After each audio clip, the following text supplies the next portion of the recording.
Welcome to Benny Stories, the home of timeless folk tales and powerful life lessons. Hit subscribe, tap the bell, and give a quick thumbs up. Now, let's dive straight into today's story. Adaora's laughter rang across the neighborhood like a bell refusing to be silenced. It wasn't a polite laugh, the kind you hide behind your hand, nor was it the nervous titter of someone who wanted to be accepted. Her laughter was bold, round, and unapologetic. It filled the cracked alleys of Suyulir like sunshine breaking through storm clouds. Even when the generator hum and bus conductors' shouts fought for dominance, Adaora's laugh sliced through the noise and made people pause. The women selling peppers in the market would sometimes shake their heads, muttering, "How can someone who grew up with so much hardship laugh like that? Is she mocking us or mocking life?" The older men would frown and spit, claiming it was arrogance. But the children adored her. Whenever she walked home with a basket of thrift clothes, children would follow, giggling because her joy was infectious. Adaora had made her stall at Yaba Market into more than just a place for business. She turned it into a stage where she told jokes, teased her customers, and gave them nicknames they carried with them. Mr. Always Pricing, she called one stubborn man, or Madam Too Fine to Pay for a glamorous woman. They laughed, they bought, and they returned. For Adaora, laughter was not just pleasure, it was survival. Life had not been generous. Her father had disappeared when she was a child, leaving her mother with debts and disgrace. Their one-room apartment barely fit their 2 mattresses, a kerosene stove, and a trunk filled with clothes. They had eaten Gary without sugar so often that Adaora joked they could win an award for it. But rather than cry, she had made up her mind. If the world wouldn't give her reasons to smile, she would create them herself. And so her laughter became a shield, one people admired from afar but feared up close. They asked themselves, what secret is she hiding? Why does she laugh like freedom when we are all trapped by life? The chapter closes with Adaora walking home, humming to herself, unaware of the shadows already forming, shadows that would one day test whether her laughter could survive the weight of truth. At night, in the small room lit only by the dim glow of a kerosene lamp, Adaora's laughter softened. Her mother, Ngozi, sat on the edge of their mattress, folding laundry with hands roughened by years of scrubbing floors and washing other people's clothes. Ngozi had once been known for her own laughter, soft, melodic, and graceful. But it had died the day her husband walked out. He left debts, humiliation, and whispers in his wake. Neighbors said he was a fraud, a cheat who had swindled his business partners. Others claimed he ran away with another woman. All Ngozi knew was that he left her and their daughter to face the world's scorn. Adaora, Ngozi said quietly, her voice steady but heavy, "Your laugh is your gift, but it can also draw envy. People envy what they cannot have." Adaora leaned against her mother, smiling. "Mima, if laughter can make them envy, let them envy. Should I also cry so they will clap for me?" She burst into another wave of giggles. But Ngozi only looked at her with eyes that had seen too much. The bond between them was unshakable. They were 2 women against the world, one silenced by betrayal, the other determined never to let betrayal steal her joy. Adaora's loud laughter was not just defiance. It was also a vow to never allow the silence that had swallowed her mother to swallow her too. But even as they laughed together, shadows lingered. The past had not died. It was waiting, patient, in the corners of their lives, ready to rise again. The Ojulegba bus stop was a storm of sound, engines growling, conductors shouting, traders haggling. But on one sweaty afternoon, in the middle of all that chaos, Emeka heard something that stopped him in his tracks, Adaora's laughter. She was teasing a roasted plantain seller, saying he had burned half the batch. The seller protested, but Adaora laughed so loud even the passengers in the Danfo joined in. Emeka couldn't help staring. She noticed and turned to him, eyes sparkling. "What? Have you never seen someone laugh before?" He stammered, embarrassed. "No, I mean yes. I mean, not like that." She laughed even louder, and the whole bus stop seemed to turn its head. He wished the ground would swallow him, but instead, something inside him stirred. Over the next weeks, he found excuses to pass her stall at Yaba Market. She teased him mercilessly, calling him the man who stares but cannot talk. But soon, they began to share simple moments, roasted corn by the roadside, sitting under a mango tree after work, walking home with plastic bag of Akara. Emeka carried his own pain, the loss of his younger brother in an accident. Where others offered sympathy, Adaora offered laughter. It was like balm to his spirit. For the first time since his brother's death, he smiled without forcing it. By the end of this chapter, their bond has blossomed into something tender and hopeful. But even love, like laughter, would soon face trials neither of them expected. Kaioma had been Adaora's friend since they were girls playing 10-10 Bayford in the dust. They shared food, clothes, and secrets, but as they grew, their paths diverged. Kaioma wanted out of poverty, not with laughter, but with lace, gold, and status. She dreamed of marrying a wealthy man who would drape her in riches. So when she saw Adaora happy with Emeka, a humble teacher, a bitter seed took root in her heart. She masked it with smiles and jokes, but envy whispered inside her, "Why does Adaora shine without money, while I struggle with everything I have?" She mocked gently at first. "Adaora, your laugh will one day wake thunder. And this teacher of yours, can laughter buy you Geo? Can it pay bride price?" Adaora brushed it off, still laughing, convinced their friendship could survive anything. But Kaioma's envy only deepened. Every laugh Adaora shared with Emeka felt like an insult to her own hunger for validation. And so Kaioma began to sharpen her tongue, collecting truths and half-truths about Adaora's family, waiting for the moment she could cut Adaora's freedom short. It was a warm evening under the mango tree when Emeka knelt with trembling hands. Children ran Bayford around. Women carried basins of water on their heads, but all the noise hushed when he pulled out the small ring. "Adaora," he said, voice shaking, "I don't have riches, but I have love. Will you marry me?" Tears filled her eyes. Then came her laugh, loud, free, unstoppable. She bent down, hugged him, and shouted, "Yes." The crowd erupted in cheers. Women ululated. Children clapped, and even the old men nodded in approval. But among the claps was Kaioma, her hand slow, her smile sharp. In her mind, she seethed. How could Adaora, daughter of disgrace, win love so easily? That night, whispers began to spread like wildfire. Do you know her father was a thief? Do you know her laugh is just a mask? Some swore Kaioma herself was the source. What should have been the beginning of Adaora's happiest season became the first spark of the fire that would soon consume her freedom. The rumor did not arrive like a trumpet. It seeped in like kerosene, quiet and flammable. It began as a sigh from a tailor's shop, drifted through a salon where hair dryers hummed like gossip drums, and settled into the market with the sticky heat of afternoon.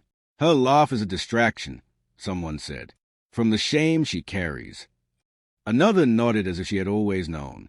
Before evening, the rumor had shape, teeth, and a memory it did not earn.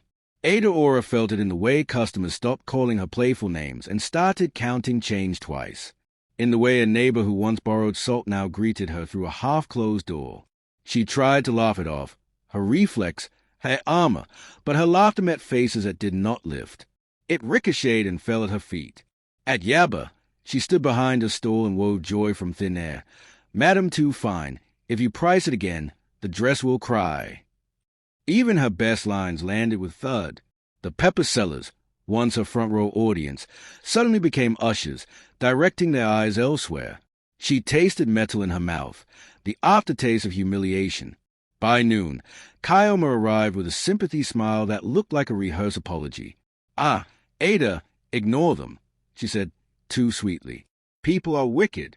They say, they say your father's matter is back. That some of those men She paused, letting the bait hang. "Anyway, don't mind them." She squeezed Adaora's hand gently, the way one tests mangoes for ripeness, then left, satisfied with a bruise her touch had planted. The day lengthened. A churchwoman passed and, with Christian brightness, said, "Joy is good, but modesty is better." A teenager snickered, "Laugh now. Let us see." Adaora sold 2 blouses all afternoon, and one of them returned within minutes, claiming a tear that was not there. That night, she brought her silence home wrapped in a nylon bag. Ngozi cooked quietly, as if sound itself might offend the gods. When she asked how the market was, Adaora said, "Fine, with a smile borrowed from a weaker version of herself. She lay on the thin mattress and stared at the ceiling, tracing the water stain that looked like a handprint. Something inside her, some small brave animal, curled itself tight. The next morning, a child she adored peeked into her stall and asked, with a cruelty of innocence, "Auntie Ada, is it true your daddy is coming back to prison?" The world tilted. Adaora laughed, a brittle, glassy sound, and gave the child a sweet she could not afford. The child left happy. The rumor, now fed, grew taller. By sunset, someone had written "Shame laughs loud" in charcoal on a block wall near the mango tree. Emeka scrubbed at it with his bare hands until the skin reddened and the words blurred into a dark bruise on concrete. When Adaora arrived and saw the smear, her laughter rose to her throat and then chose not to be born. Hook. As night fell, a call came to Emeka's phone from a stranger with a clipped voice. "Ask your fiancée what her father stole. If she laughs, it means you already know." The line went dead. Comma. Doubt does not shout. It whispers your name in a familiar voice. Emeka tried to cage it with reason, to starve it with love, but the whisper learned his home and waited by the door. He had spent months learning the curves of Adaora's joy. Now he found himself mapping the shadows underneath. He took a cab to school with a headache and taught literature with the vigor of a man reading his own verdict. Shakespeare gave him lines about suspicion. Akib offered proverbs about fire that cooks yam and burns fingers. He swallowed them like medicine that never reached his blood. In the staff room, a colleague with righteous pity said, "Emeka, love is blind, but marriage wears glasses."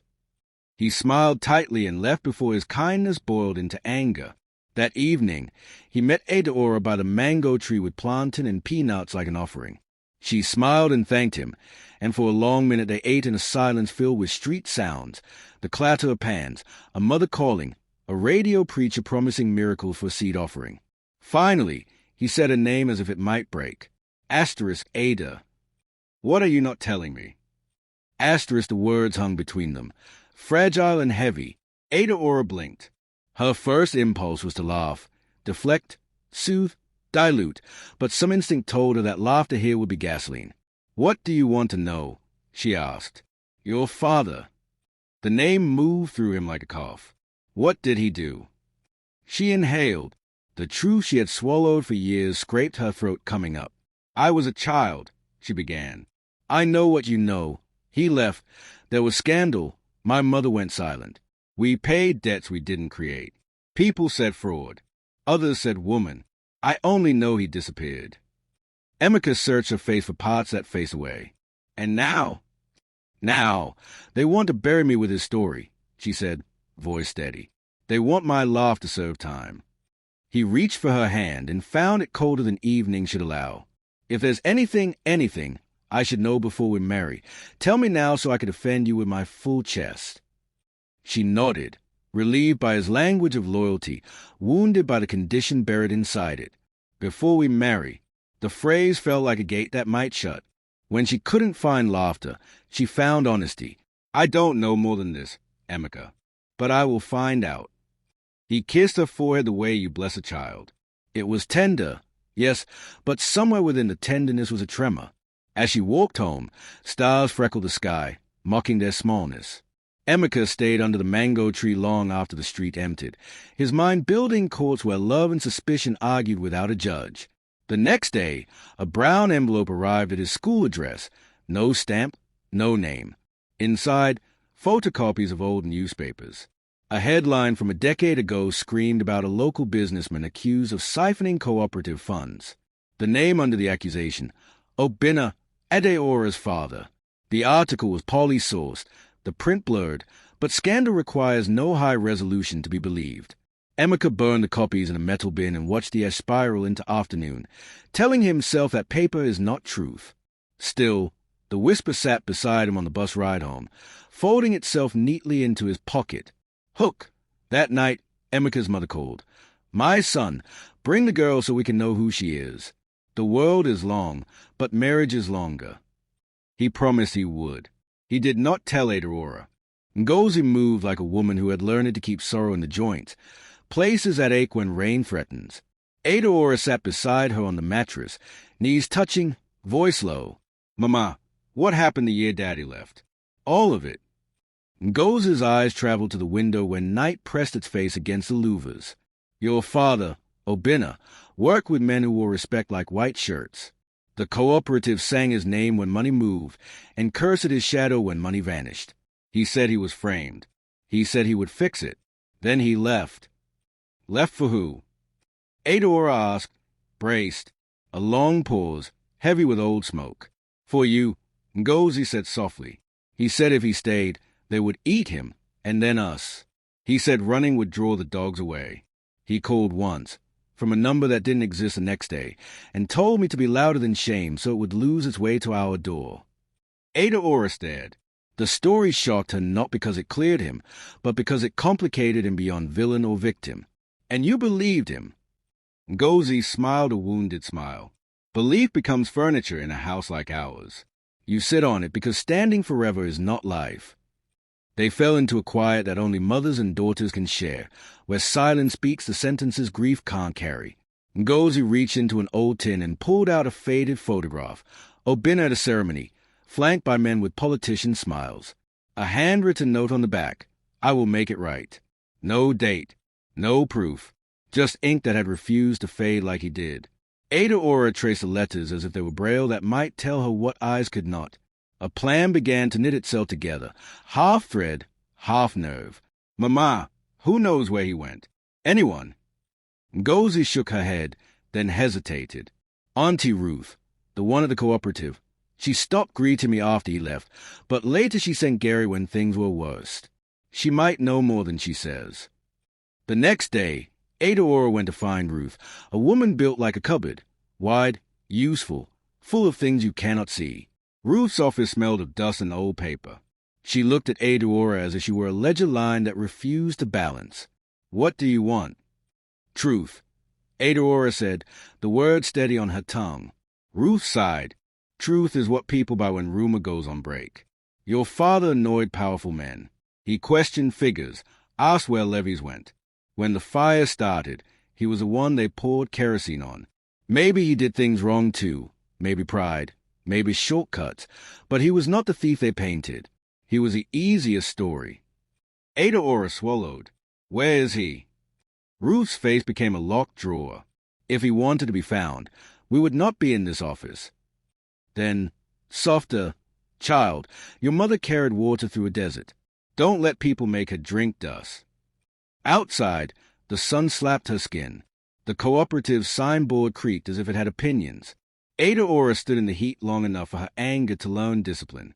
If the truth was a reluctant witness, she would subpoena it with patience. When she returned to the market, a woman whose husband had lost money in the scandal blocked her path. Your father ruined us, the woman hissed. You think your laugh can pay school fees. A small crowd gathered, hungry. Adaora's mouth twitched toward humor, her oldest escape route, and then chose a narrow road. I am not my father, she said, but I will find out what he did and what he did not. The woman spat near her feet. Find your shame first. The crowd, satisfied with the offering, dispersed. Hook. That evening, an unmarked note slid under their door. Meet me where the mango tree kisses the wall, midnight. Come alone. He didn't run. He was pushed. Midnight is when even loud places practice silence. Adaora slipped out, the neighborhood breathing in slow snores. The mango tree cast a shadow shaped like a blessing that had changed its mind. She waited. A slight figure peeled itself from the wall. The church treasurer's widow, head scarf tight, eyes brighter than sanity. They will kill me if they know, the woman whispered. Your father discovered money moving into a campaign fund. He confronted the elder everyone respects. Days later, the audit blamed him. He left before they made it permanent with handcuffs. That elder now leads prayer in front of the same God who watched him count stolen money. Her voice cracked. My husband helped. He died and they buried the truth with him. Before Adaora could respond, a flashlight sliced the darkness. The woman vanished into shadow with the speed of a guilty angel. 2 young men from the neighborhood approached, swaggering on borrowed authority. Who are you meeting? One asked. Midnight is too late for laughing girls. Their laughter was the kind men use like hands. Adaora stepped back, harder drum. A window opened somewhere. Ngozi's voice reached the air, a mother's radar finding her child in black water. The boys melted away at the sound of older wakefulness. Adaora hurried home, the widow's word sitting in her chest like a lit match. The next day was Sunday.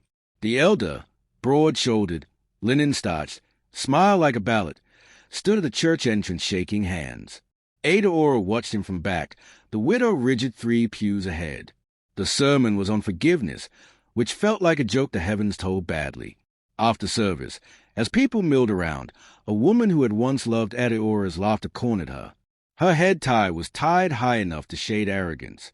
How dare you laugh when your family brought her shame? Her voice cut through the courtyard chatter. Heads turned the way sunflowers do. Adaora inhaled. The easy joke rose and died. How dare you hate me for a story you didn't confirm, she replied, steady. Murmurs spat and coiled. The elder's gaze slid over, brief and smooth as oil. Another woman stepped in. She sells fake clothes, too. Ask her. It was untrue, but truth was no longer on peril. The crowd loved the taste of performance. They leaned closer, their faces eager for a public whipping without rope. Adaora felt her throat close. The laugh that had survived hunger and heat now searched for the exit and found none. Her lips opened and nothing came. The courtyard swelled with triumph, the kind people feel when they mistake cruelty for conviction. Ngozi appeared at her side, placed a hand on her daughter's back, and created a small harbor in the storm. "Let us go," she said. The 2 of them walked away, not fast but not slowly, dignity stretched tight between them like fabric that will not tear because it remembers a tailor's hands. The silence followed them home, climbed into their room, and lay down between them. Adaora turned her face to the wall she had stared at as a child, traced the same water stain, and whispered to it, "I understand you now." Her shoulders shook. No sound came. A laughless cry. Hook, as dusk fell, Kyoma's engagement photos to a wealthy businessman flooded WhatsApp groups with captions like God of last-minute miracles. Beneath one photo, a comment, "Some people laugh, some people win." It had been posted from Kyoma's secondary account. If envy is a seed, celebration is rain. Kyoma's engagement trended between 3 streets and 2 parishes. The man, User, arrived in a convoy that smelled like freshly pressed dollars. His egbada could have paid 2 semesters' fees. He shook hands like a politician, laughed like one too. Kyoma glowed the way a new phone glows in an old house.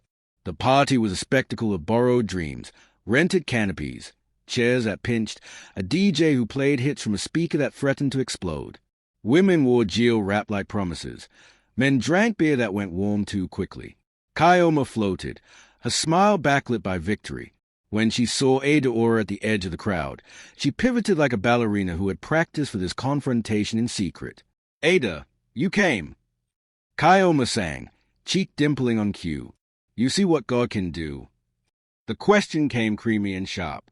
Adaora smiled, the kind of smile that refuses to take orders from pain. "God can do many things," she replied. "He can also expose what people hide." Kyoma tilted her head, pitying. "Ah, this your pride. May it not choke you.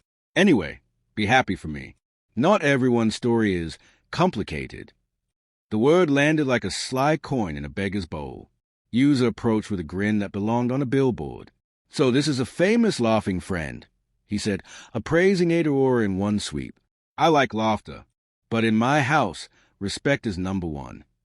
He laughed, and men nearby laughed with him, because that's what power demands.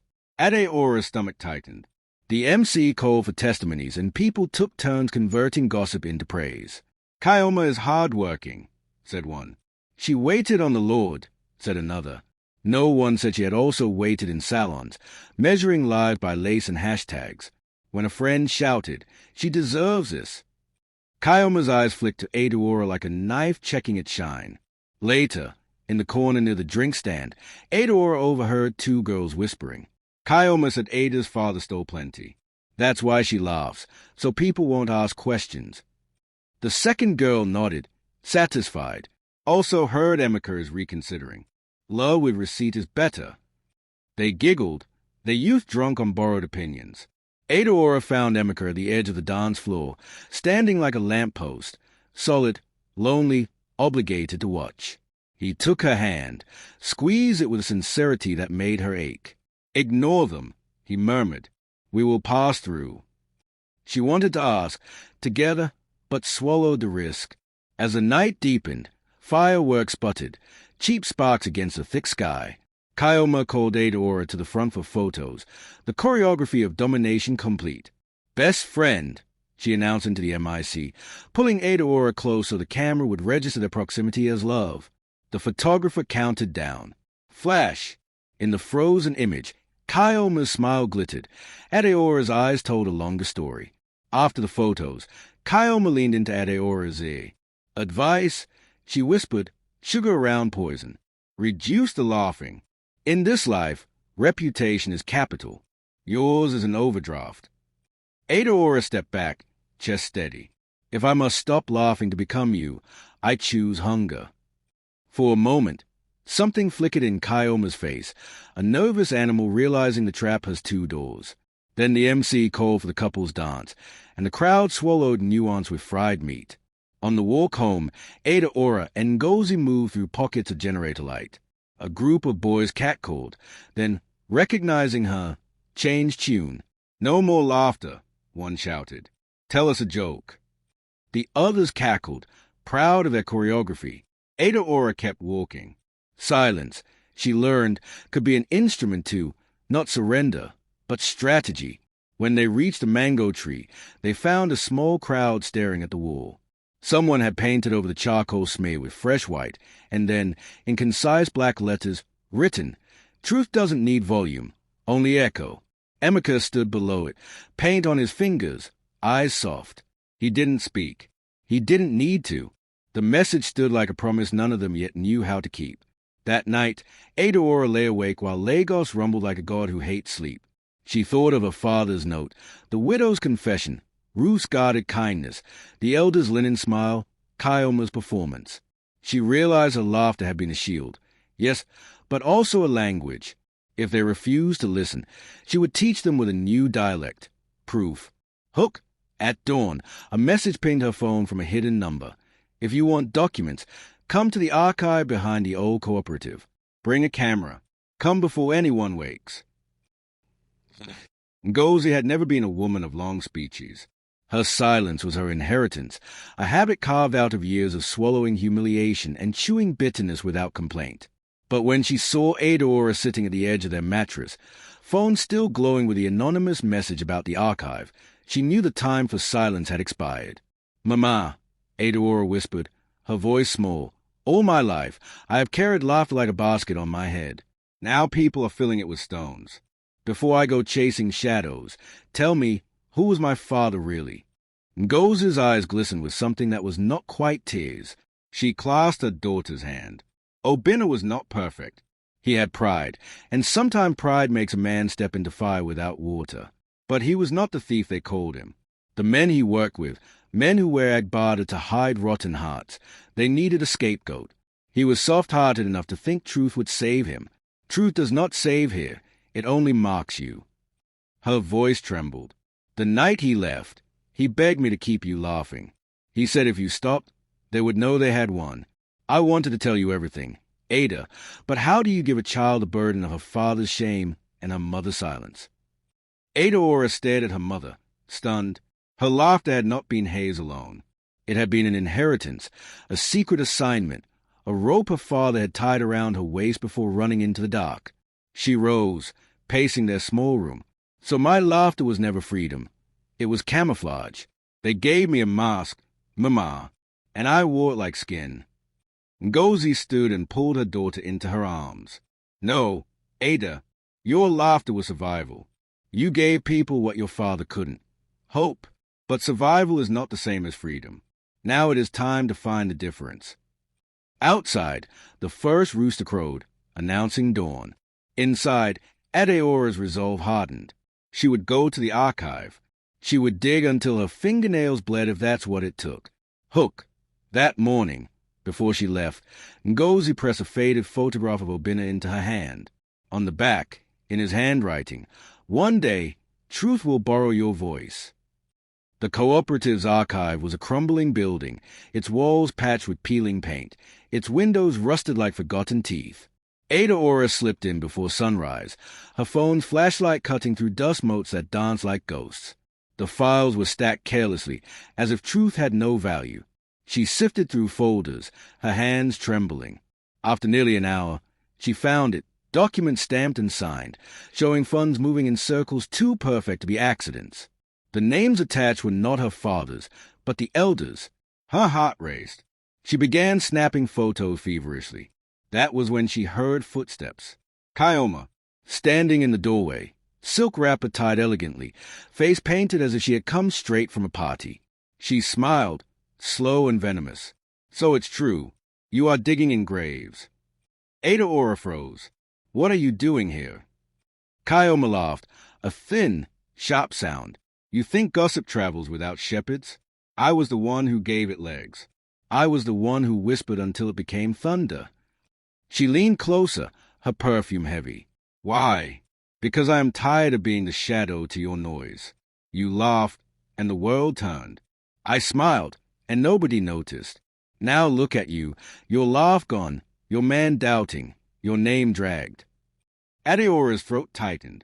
Kyoma, you are my sister. Sisters fight for crumbs. I want the whole cake. Kyoma cut in, eyes glittering. And I will eat it even if you choke on the crumbs. Before Adaora could speak, Kyoma snatched one of the documents from her hand and tore it. Proof is useless without a voice to believe it. And right now, Ada, nobody believes you. Adaora lunged, but Kyoma slipped away into the morning, her laughter trailing behind. That evening, Adaora told Emeka. His jaw tightened as she spoke, but instead of anger at Kyoma, she saw hesitation flicker in his eyes. Ada, I believe you, but what if the truth is too dangerous? What if fighting them only buries us deeper? She felt her chest crack. The betrayal was no longer just Kyoma's. It was in Emeka's fear, in his inability to stand fully beside her. Hook, later that night, a WhatsApp group lit up with a new message from an unknown number, a blurred photo of Adaora at the archive with a caption, "Even thieves look for evidence to clear their names." The sender, Kyoma. Emeka had never been a fighter. His life had been about order, chalk dust, lesson notes, predictable timetables. But watching Adaora sink under gossip tore something inside him. The man who once believed caution was wisdom now realized silence was betrayal. At church the next Sunday, the elder preached on integrity. Adaora sat stiff in the pew, whispers crackling around her. When service ended, a group of women circled her like hawks, hissing accusations. Emeka stepped forward. "Enough," he said, his voice sharper than anyone had ever heard. "You drink gossip like palm wine and call yourselves holy. This woman's laughter has healed more people than your tongues ever will. If her father sinned, show me proof. If you cannot, then leave her name alone." The courtyard fell into silence. Nobody had expected him to speak. A young man muttered, "Teacher, mind your business." Emeka turned, fire in his eyes. "She is my business. She is my future. And if you cannot respect her, then you do not respect me." Adaora's chest tightened. For the first time in weeks, she felt the warmth of true defense. But even in that moment, she noticed Kyoma standing by the gate, arms crossed, smiling like someone who had just discovered another chess piece to move. Later that day, Emeka's mother called him in anger. "So you embarrassed elders for this girl? A girl whose father stained his name? Marriage is not a classroom where you teach people how to believe." Emeka listened, torn between blood and love. But that night, he chose Adaora, sitting with her under the mango tree, his hand firm on hers. "I will fight with you, Ada, but fighting means we need proof, not just feelings." Adaora nodded. Her laughter did not return, but her eyes lit with something almost as strong, determination. Hook. The next morning, someone pasted photocopies of her father's fraud headline on the market walls. At the bottom, written in red marker, "Like father, like daughter." The day of Kyoma's engagement party was painted in gold. Canopies rose, drums pounded, and people came dressed in fabrics that sparkled even under the fading sun. Adaora arrived quietly, refusing to hide. Ngozi held her arm tightly, whispering, Walk tall, my child. Even shame cannot stoop a straight back. Inside, the atmosphere was electric. Kyoma floated in sequins, her fiancé Yuza glittering beside her. The MC shouted, "Let's celebrate our queen." The crowd roared. When Adaora walked in, heads turned. Whispers buzzed. Some smirked, waiting for humiliation. The MC, sensing drama, grinned. "Ah, even our laughing Ada is here. Ada, give us that your famous laugh-o." The crowd chuckled cruelly. Adaora froze. She felt every eye drilling into her. Her throat tightened. Then, something in her snapped. She threw her head back and laughed. Loud, deep, unapologetic. It echoed through the canopy, rolling like thunder. The crowd fell silent, shocked. Even Yuza blinked. Kyoma's face stiffened, her victory cracking. Adaora looked around and spoke, her voice steady. "You want to silence me with my father's story. But I am not his ending. I am my own beginning. And if my laughter offends you, cover your ears, because I will laugh until truth shouts louder than your gossip." The room was stunned. For the first time, Adaora's laugh was not just joy. It was defiance. Emeka stood and clapped. One by one, others joined, until the applause drowned the whispers. Kyoma stood frozen, her crown of envy slipping before her own guests. Hook. That night, a neighbor slipped Adaora an envelope. Inside were more cooperative documents, this time showing bank transfers to the elder's relatives. At the bottom was a note. "The truth wants to be free. Finish what your father started." Yuza was a man who loved appearances. The morning after the party, his smile cracked when his phone filled with comments. "Your fiancé's friend stole the show. Why was Adaora more celebrated than Kyoma?" His pride stung. That evening, he confronted Kyoma. "Why does your friend carry scandal-like perfume? I don't want my name mixed with disgrace." Kyoma panicked. She had spent years climbing, scheming, packaging herself for this very moment. Losing Yuza would mean starting from nothing. "She is nothing, my love," she pleaded. A desperate girl clinging to laughter. "She is finished." But Yuza was not convinced. "Control your friend, or I will control my exit." Meanwhile, Adaora and Emeka studied the documents late into the night. For the first time, the web of lies was unraveling. Names, dates, amounts, it was all there, proof that could restore a father's name, and end the elder's reign of deceit. But proof is only power if revealed, and revealing it meant risk. Emeka looked at Adaora. "If we do this, they won't just attack your name. They will come for us." Adaora straightened. "Then let them come. I have carried their lies long enough. It is time they carry truth." Far across town, Kyoma sat alone in her decorated bedroom, her makeup smeared by tears. For the first time, she felt envy twist into fear. She realized Adaora was no longer the girl she could silence with gossip. Adaora was becoming a storm. Hook. At midnight, a final message pinged Adaora's phone. "The elder is planning a Thanksgiving service. If you want the world to hear the truth, that is your stage." The days after Kyoma's engagement party were heavy with debate. In the market, some hailed Adaora's bold laughter as bravery. "She has a father's spirit," one woman said admiringly. Others sneered. "Bravery? It is stubbornness. She will disgrace herself further." Walls were plastered with two kinds of posters, one advertising the elder's upcoming Thanksgiving service for integrity, and another hastily scrawled by Adaora's quiet supporters. "Truth will speak." The neighborhood split down the middle. Families argued at dinner tables. In church groups, prayers turned into gossip. Children, sensing the tension, began playing games where one child laughed loudly and others shouted, "Shut up, thief's daughter." The cruelty was now sport. At home, Ngozi worried. "Ada, fire is not played with. If you expose these men, they will crush you like cockroach." But Adaora shook her head. "Mama, if I let them win, your silence continues. If I fight, maybe our laughter finally becomes freedom." Meanwhile, Emeka's colleagues whispered that he was destroying his future. "Teachers don't fight politicians," they warned. "Keep your head down." But Emeka, now fully committed, stood beside Adaora, even when fear gnawed his bones. The tension reached fever pitch. The community was no longer just gossiping about Adaora. It was waiting for a war. Hook. On the eve of the elders' Thanksgiving, Adaora received a package under her stall. Inside, a USB drive, a note, and 2 words written in bold. Proof sings. The elders' Thanksgiving service was staged like a coronation. The church glittered with decorations, the choir sang like angels paid in cash, and politicians in Agbada filled the front seats, nodding solemnly. Cameras from local news stations buzzed, ready to capture the elders' testimony of integrity. Adaora sat near the back, the USB drive burning in her pocket. Beside her, Emeka squeezed her hand, his eyes saying, "If not now, never." The elder took the pulpit. His baritone voice rolled like thunder. "Brethren, years ago the devil tried to tarnish my name, but God vindicated me. Today, I return thanks, for the truth always comes out." The congregation erupted in applause. Adaora stood.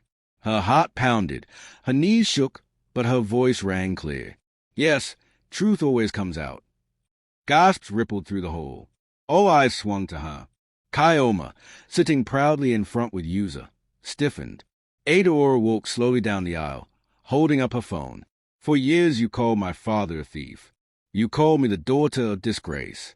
But today, I carry the documents that prove it was you." She plugged the USB into the projector. The screen flickered. Bank transfers. Signatures. Evidence that the elder had siphoned cooperative funds into campaign accounts. The church exploded. Some shouted. Others clapped. The elder roared, "Lies! Forged papers!" But murmurs swelled louder than his protests. Adaora turned to the crowd. "My laughter is not mockery. It is survival. And today, it is freedom. You cannot bury truth with gossip." Ngozi, tears streaming, stood. "She speaks the truth."